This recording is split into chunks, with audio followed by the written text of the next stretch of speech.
अस्सलाम वालेकुम। देखो हम लोग नेक्स्ट चैप्टर स्टार्ट करने जा रहे हैं मैन एंड हिज एनवायरनमेंट। ठीक है, इंट्रोडक्शन पहले इसका जल्दी से देख लेते हैं। The purpose of study of this unit is to enhance the level of understanding about the ecology and human interaction with this environment. ठीक है, कहने के इस चैप्टर को पढ़ाने का मकसद ये है कि अंडरस्टैंडिंग का लेवल इन्हेंस कर सकें, यानी कि बच्चों को और अच्छे तरीके से समझ में आए, अंडरस्टैंडिंग बढ़ा सकें इकोलॉजी के बारे में। इकोलॉजी इकोसिस्टम की स्टडी इकोलॉजी, ठीक है, और अपने इन्वायरमेंट के साथ ह्यूमन का, लिविंग ऑर्गेनिजम्स का क्या इंटरेक्शन है, इन चीज़ों को अच्छे तरीके से एक्सप्लेन करने के लिए पूरा चैप्टर है। ठीक है, this will help to understand effects of rapid growing human population and his activities threatening the stability of ecosystem. Ecosystem जिस माहौल में हम रह रहे हैं, हमारे आसपास प्लांट्स हैं, दूसरे ऑर्गेनिजम्स, दूसरी स्पीशीज़ मौजूद हैं, हम सबका मिलकर एक लिविंग माहौल जो बनाना है इकोसिस्टम है। ठीक है, अब कह रहे हैं कि इंसानों की जो आबादी बढ़ती जा रही है, ठीक है, तेज़ी से इंसानों की आबादी बढ़ती जा रही है और उसकी ऐसी हरकतें भी होती जा रही हैं जिसकी वजह से इकोसिस्टम की स्टेबिलिटी, यानी कि इकोसिस्टम जिस तरह से स्टेबल है, इकोसिस्टम जिस तरह से अच्छे तरीके से मतलब चल रहा है, उसको क्या चीज़ें थ्रेटन कर रही हैं, मतलब इकोसिस्टम के लिए क्या चीज़ें नुकसानदेह हैं, अगर इन सिंपल मैं कहना चाहूँ।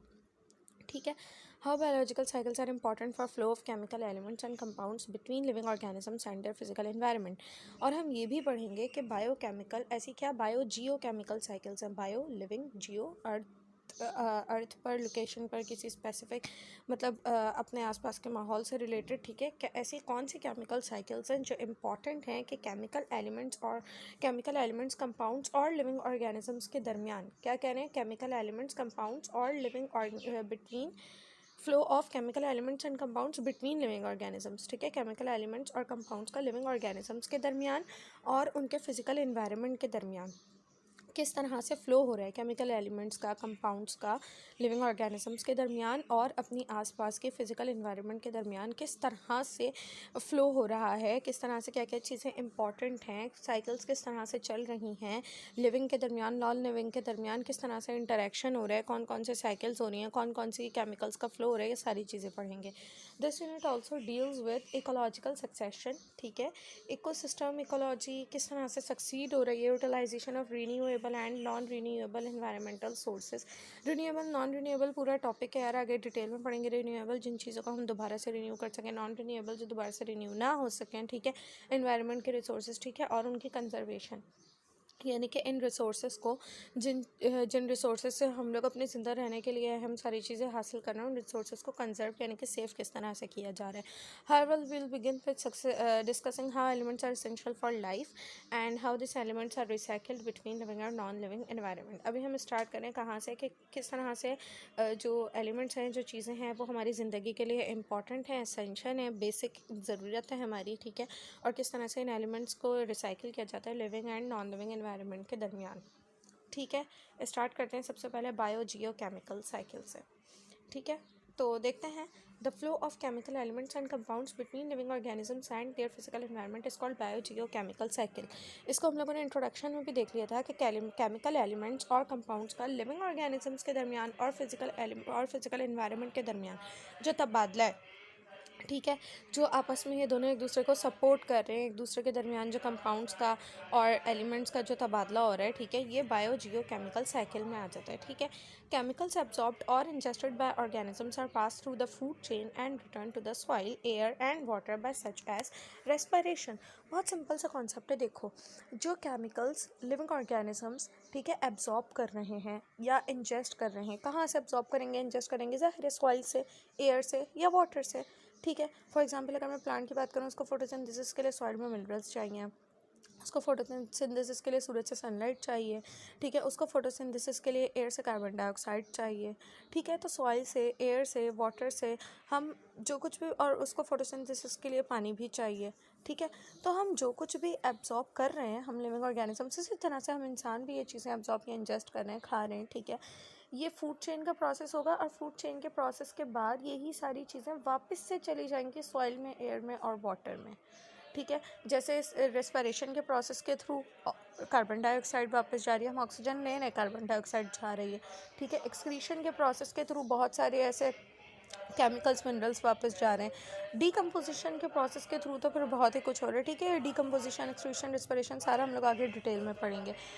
As an element moves through this cycle, it often forms अच्छा, इसके बाद हम नेक्स्ट पेज पे देखते हैं, लेकिन उससे पहले हम इस डायग्राम को यहीं देख कर आगे बढ़ते हैं। इस डायग्राम में जैसे हमसे कह रहे हैं कि देखो ये कार्बन डाइऑक्साइड साइकिल चल रही है, ठीक है।